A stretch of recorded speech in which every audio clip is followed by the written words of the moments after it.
Hello，大家好，我是苗主。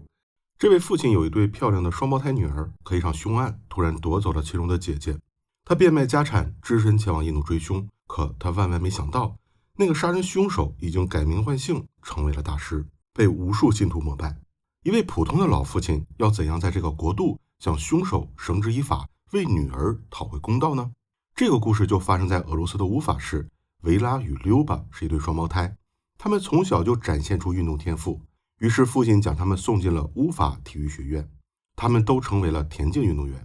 在学院里，维拉有一个关系要好的同学鲁斯兰·萨亚霍夫，他是一名有前途的举重运动员，在俄罗斯全国运动会上获得了青少年组的举重冠军。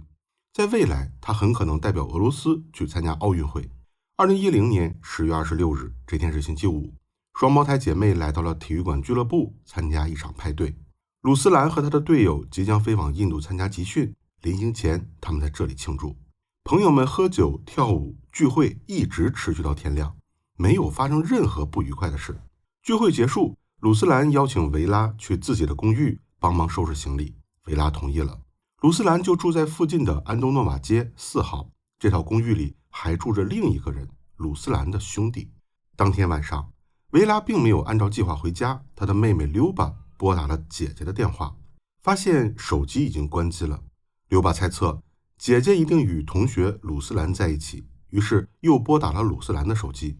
鲁斯兰说维拉不在这里，在午餐前他就离开了，这不像维拉的作风。溜巴立即察觉到了不对劲儿。姐姐维拉是一个守时又有责任心的女孩，她不会在外面过夜，更不会切断与家人之间的联系。于是她决定前往警局报案。因为维拉是一位成年人，他又刚刚失去了联系，所以搜索行动不会立刻展开。他的父亲带着溜巴整晚都在城里寻找维拉，他们拜访了维拉所有的朋友，毫无线索。第二天，志愿者贴满了全城的寻人启事，但是几天过去了，维拉的下落仍然一点消息都没有。维拉的家人还求助了通灵者。通灵者在俄罗斯是一种古老的职业，他们可能是占星师，也可能是女巫。在警察找不到人的时候，他们的生意就来了。据通灵者说，维拉还活着，只是被囚禁在某个地方。维拉的父亲却不这样认为，他说无论接受他有多么困难，但我预感到维拉已经不在这个世界上了。事实的确如他所说，2012年10月9日，也就是在维拉失踪的2周后，一名猎人在乌法西南方50公里的森林里发现了一具被烧毁的人形骸骨。经过家人的辨认和警方的 DNA 检测，可以确定这就是失踪的女孩维拉·费金娜。就在发现维拉的第二天，乌法地区下起了冬季的第一场雪。这场雪很大，也没有融化，并且整个冬天都断断续续的在下雪，一直持续到了第2年2月份。也就是说，如果再晚1天，维拉的遗体就不会被发现了。所有的嫌疑都落在了鲁斯兰的身上，因为他是最后一个见到维拉的人。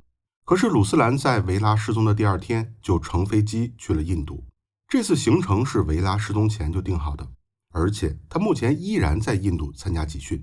这起失踪案立刻就升级为刑事案件，警方申请了搜查令，在鲁斯兰的公寓里发现了属于维拉的血迹。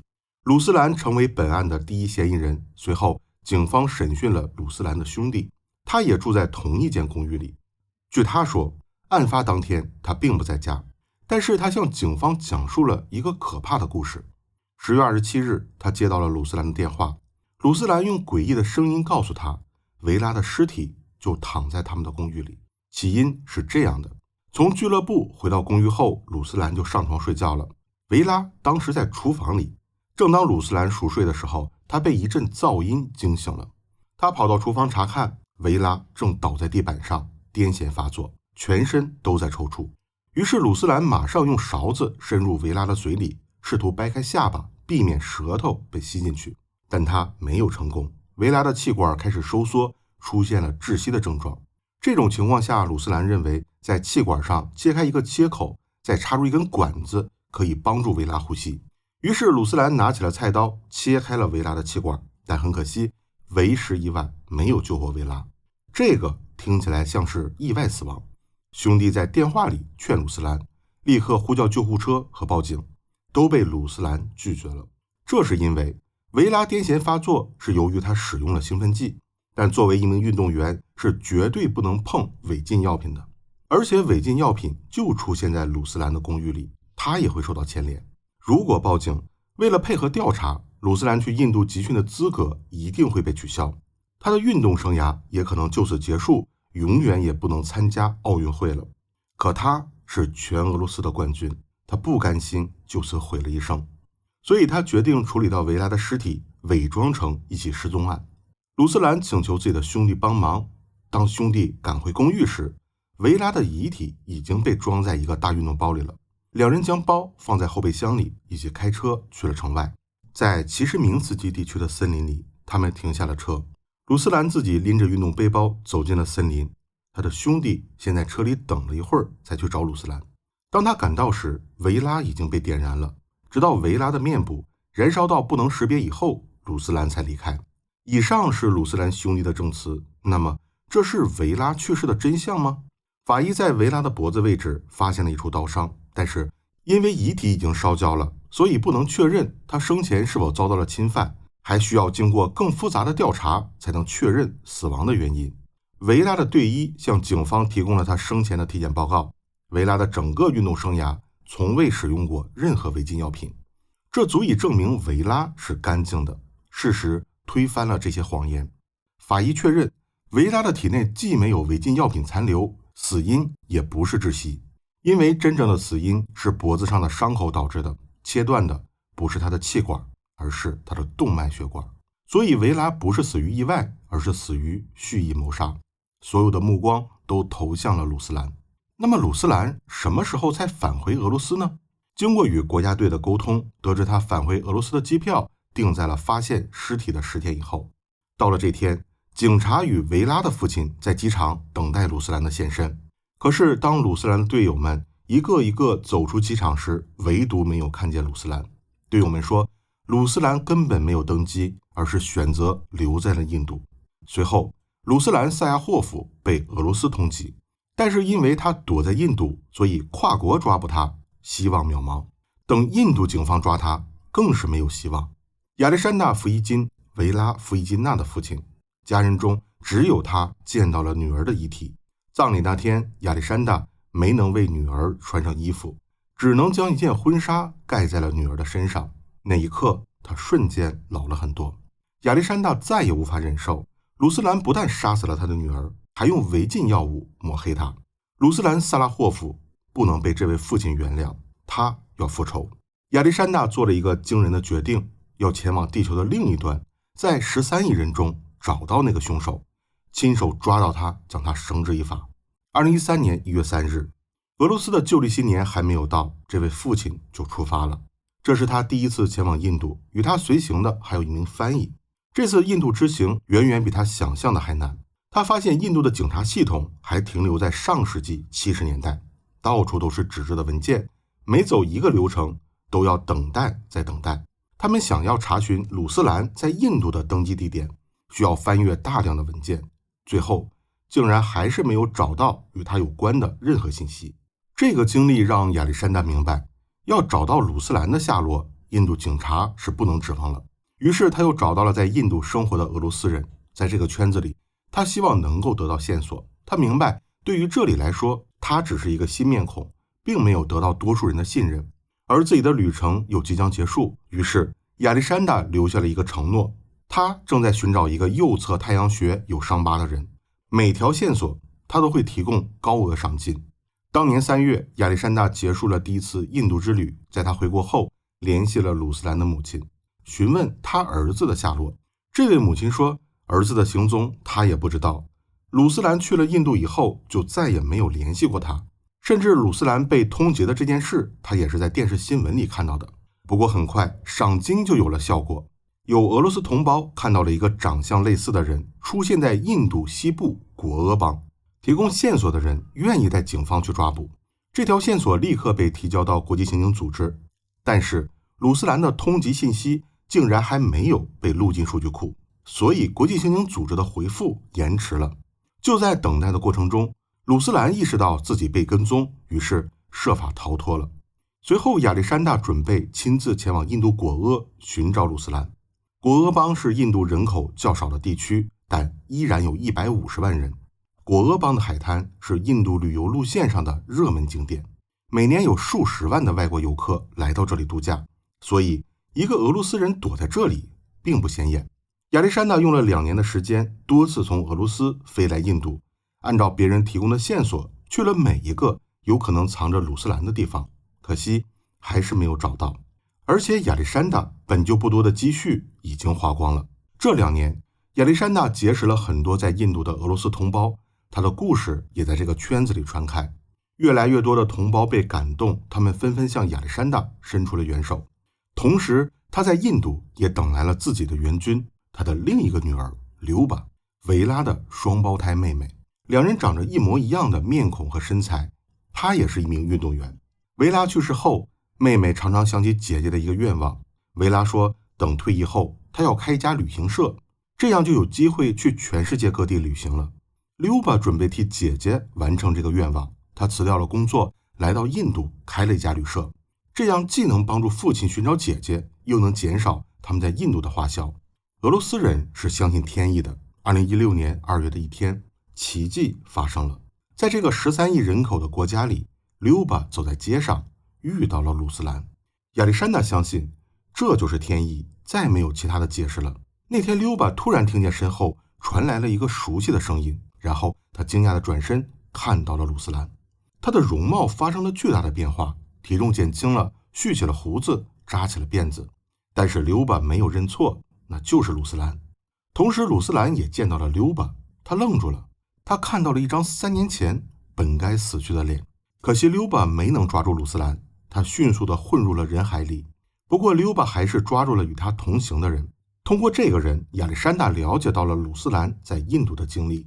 他竟然一直躲在果阿城外一个山里修行，他从没走出过自己的住所，甚至还有了自己的追随者，被人称为大师。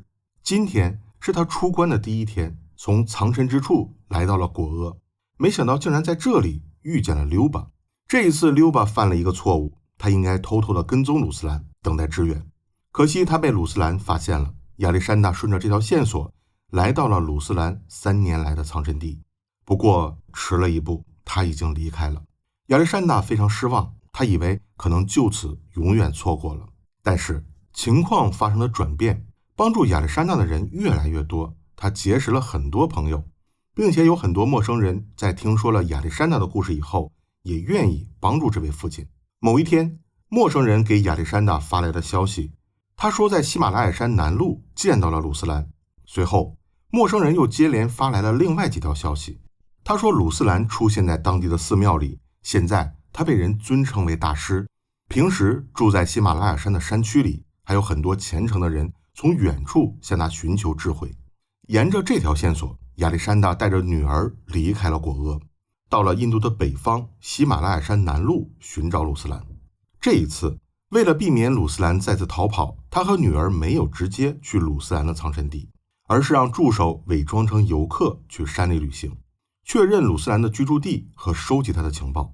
在助手多次进山后，发现鲁斯兰交往了一个印度女朋友，这个女人的家族很富有，如果通过印度警方抓捕鲁斯兰，这个富婆女友很可能通过交易从警察手里赎回他的情人。当时已经来到了2017年，距离谋杀案的发生过去了5年。亚历山大曾经以为在13亿人里找到一个人是不可能完成的任务，而今天竟然被他找到了。但他遇到了另一个更艰难的任务，如何把鲁斯兰抓回俄罗斯。如今鲁斯兰的身份是一位大师，身边还聚集了一批信徒，同时又交往了一个有权势的女友，而亚历山大只是一个失去了女儿又花光积蓄的可怜老头。他只能每天对着喜马拉雅山叹息，等待着一个转机。突然有一天，有人为他带来了一个致命的情报，大师竟然脚踏2条船。鲁斯兰偷偷交了另一个女友，而他的富婆女友对此一无所知。亚历山大感觉到机会来了，但要好好利用这个机会。2017年9月份，亚历山大又得到了另一个情报，鲁斯兰将前往新德里，而且是与他的新女友一起去。这个情报非常重要，俄罗斯在新德里设有使馆，如果能在新德里抓到鲁斯兰，就能以最快的速度办理引渡手续。但目前的情况是，俄罗斯大使馆没有权限在印度抓人，只能先向印度警方报警，由印度警方抓捕鲁斯兰，再移交给俄罗斯使馆。那么在移交之前，鲁斯兰的富婆女友会将鲁斯兰赎出去，以后再抓他就更难了，甚至可能再也没有机会了。2017年9月14日，鲁斯兰一个人站在新德里的街头，身边没有了信徒，他正等待着自己的情人前来约会。可他不知道的是，有好几双眼睛正在盯着他。印度警方接到了报警，一名国际通缉犯出现在新德里的街头，警方迅速出动抓捕了他。鲁斯兰虽然很紧张，但他知道引渡需要漫长的时间走流程，而他只需要一个电话就能让富婆女友帮助他重获自由。于是找了机会，他拨通了富婆女友的电话，不料电话里不是嘘寒问暖，而是愤怒的诅咒，然后挂断了电话。原来在抓捕鲁斯兰之前，亚历山大在社交平台上以牙还牙，将鲁斯兰出轨的照片发布在了上面，然后艾特了富婆女友和他的家人。